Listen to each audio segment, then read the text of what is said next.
Hello, അപ്പോൾ എല്ലാവർക്കും വീണ്ടും പുതിയൊരു വീഡിയോയിലേക്ക് സ്വാഗതം. ഈ ഒരു വീഡിയോ ഞാനിട്ട വീഡിയോൻ്റെ ഒരു ബാക്കി എന്ന് വേണമെങ്കിൽ പറയാം. കാരണം അതിൽ ഞാൻ വിട്ടുപോയ ഒരു പോയിൻ്റാണ്. അതെന്നോട് എൻ്റെ സുഹൃത്തുക്കൾ എന്നെ വിളിച്ചിട്ട് ഈ ഒരു പോയിൻ്റ് നീ ഉൾപ്പെടുത്തണമെന്ന് പറഞ്ഞു. അതുകൊണ്ടാണ് ഞാൻ രണ്ടാമത് ഈ വീഡിയോ ചെയ്യണത്.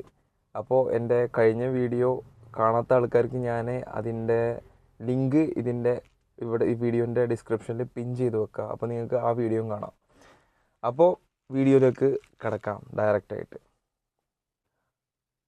അതെ, അപ്പോൾ കഴിഞ്ഞ വീഡിയോയിൽ ഞാൻ പറഞ്ഞതുപോലെ തന്നെ നമ്മുടെ സൗദി അറേബ്യ റിലേറ്റഡ് ആയിട്ടുള്ള വീഡിയോ ആണ് ഞാൻ കഴിഞ്ഞ പ്രാവശ്യം ഇട്ടത്. അപ്പോൾ അതിൻ്റെ ബാക്കി എന്നുള്ള രീതിയിൽ ഒരുപാട് നാട്ടിലത്തെ ട്രാവൽസ് റിക്രൂട്ടിംഗ് ഏജൻസികൾ സ്റ്റാഫുകളെ കൊണ്ടുപോയിട്ട് അവിടെ പേര് കേട്ട കമ്പനി ആയിരിക്കും.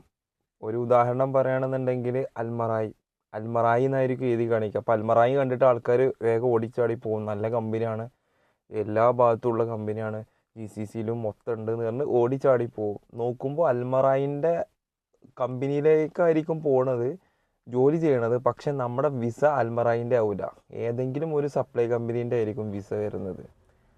അപ്പോൾ സപ്ലൈ കമ്പനീൻ്റെ അണ്ടറിലായിരിക്കും നമ്മൾ വർക്ക് ചെയ്യുക. ഇതുകൊണ്ട് ബുദ്ധിമുട്ട് എന്താ വെച്ചാൽ എപ്പോഴെങ്കിലും ഈ അൽമറായി ഇവരെ കോൺട്രാക്റ്റ് ക്യാൻസൽ ചെയ്ത് കഴിഞ്ഞാൽ നമ്മൾ അൽമറായിത്ത് ജോലി പോകും. പിന്നെ നമ്മൾ എവിടെയാണോ ഇടുന്നത് അവിടെ നമ്മൾ ജോലി ചെയ്യേണ്ടി വരും. ചിലപ്പോൾ അവിടുത്തെ ജോലി സാഹചര്യം മോശമായിരിക്കും. ചിലപ്പോൾ കമ്പനീനെ ഒന്നും പറയാതെ തന്നെ കോൺട്രാക്റ്റ് ടെർമിനേറ്റ് ചെയ്തിട്ട് തന്നെ നാട്ടിലേക്ക് പറഞ്ഞേക്കും. അങ്ങനത്തെ സാഹചര്യം ഉണ്ടായിട്ടുണ്ട്.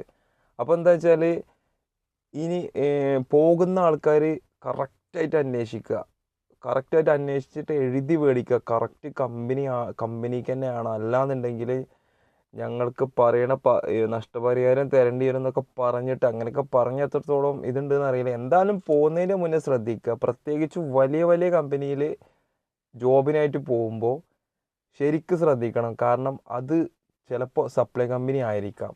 അങ്ങനെ കുറച്ച് ആൾക്കാർ ഞാൻ അറിയുന്ന എൻ്റെ സുഹൃത്തുക്കൾ തന്നെയാണ് അവിടെ ഉണ്ട്. ഇപ്പോൾ സൗദി അറേബ്യയിലുണ്ട്. അവർ സപ്ലൈ കമ്പനീൻ്റെ വേറൊരു ദോഷം കൂടിയുണ്ട്. അവർ 2 കൊല്ലം കഴിഞ്ഞിട്ട് തിരിച്ച് നിർത്തി വരുമ്പോൾ അവർക്ക് കിട്ടാനുള്ള benefit end of the service അങ്ങനെ ഒരു എമൗണ്ട് ഉണ്ട്. അതുപോലും കൃത്യമായിട്ട് കൊടുക്കുന്നില്ല സപ്ലൈ കമ്പനി ആയതുകൊണ്ട്. എല്ലാ കമ്പനിയും കൊടുക്കണം എന്നാണ്. പക്ഷേ സപ്ലൈ കമ്പനിയൊക്കെ ആ റൂൾസൊന്നും പാലിക്കാതെ ഉള്ള പരിപാടികളാണ് ഈ സപ്ലൈ കമ്പനികൾ സൗദിയിലൊക്കെ ചെയ്തുകൊണ്ടിരിക്കുന്നത്. അപ്പോൾ അത് ശരിക്കും പോണ ആൾക്കാർ ശ്രദ്ധിക്കണം. കമ്പനീൻ്റെ ഇവിടുന്നും അങ്ങോട്ടും കോണ്ടാക്ട് ചെയ്യണം. ഇവിടുന്ന് നമ്മൾ ഇൻ്റർവ്യൂ കഴിഞ്ഞതിന് ശേഷം നമ്മൾ ആരെങ്കിലും അവിടെ ഉണ്ടെന്നുണ്ടെങ്കിൽ കമ്പനീൻ്റെ HR-നായിട്ടോ എങ്ങനെയെങ്കിലും കോണ്ടാക്ട് ചെയ്തിട്ട് വിസ ഡയറക്റ്റ് ആണോ അങ്ങനെയുള്ളത് ഉറപ്പ് വരുത്തിയതിന് ശേഷം പോകാനായിട്ട് ശ്രമിക്കുക. പിന്നെ ഈ ഒരു പോയിന്റ് ഞാൻ വിട്ടുപോയിട്ടുണ്ടായിരുന്നു. അപ്പോൾ ഇതും കൂടി ഉൾപ്പെടുത്താൻ വേണ്ടിയിട്ടാണ് ഞാനിപ്പോൾ രണ്ടാമതൊരു വീഡിയോ ചെയ്യണത്. ഇനി നിങ്ങൾക്ക് തീർച്ചയായിട്ടും കമൻറ്റ് ചെയ്യാം. എന്തെങ്കിലും ഇനി സൗദി റിലേറ്റഡ് ആയിട്ടുള്ള ഇപ്പോൾ ഒരു 5 വർഷത്തെ എക്സ്പീരിയൻസ് ഉള്ളതുകൊണ്ടും ഭയങ്കരമായിട്ട് ഞാൻ എല്ലാം അറിയുന്നുണ്ടെന്ന് പറയുന്നില്ല. പക്ഷെ നിങ്ങൾ ഏതെങ്കിലും ടോപ്പിക്സ് പറയുകയാണെങ്കിൽ ആ ടോപ്പിക്സിനെ കുറിച്ചിട്ട് ഞാൻ അറിയുന്ന ആൾക്കാരോട് ചോദിച്ചിട്ട് എനിക്ക് വേണമെന്നുണ്ടെങ്കിൽ വീഡിയോ ചെയ്യാം. അത് ചിലപ്പോൾ നിങ്ങൾക്ക് ഉപകാരപ്പെടുന്നതായിരിക്കും. അപ്പോൾ ഇതുവരെ നിങ്ങൾ തന്ന എല്ലാ സപ്പോർട്ടിനും ഒരുപാട് താങ്ക്സ്. അപ്പോൾ ഇനിയും ഇതുപോലുള്ള നല്ല നല്ല വീഡിയോസ് ഞാൻ ചെയ്യുന്നതായിരിക്കും. അപ്പോൾ ഞാൻ ഈ വീഡിയോ ഇവിടെ വൈൻഡപ്പ് ചെയ്യാണ്. അപ്പോൾ ഈ ചാനൽ ഈ വീഡിയോസ് എല്ലാം ആദ്യമായിട്ട് കാണുന്ന ആൾക്കാരാണെന്നുണ്ടെങ്കിൽ മറ്റു വീഡിയോസൊക്കെ കാണുക. അതുപോലെ തന്നെ സബ്സ്ക്രൈബ് ചെയ്തിട്ട് വീഡിയോ കാണാനായിട്ട് ശ്രമിക്കുക.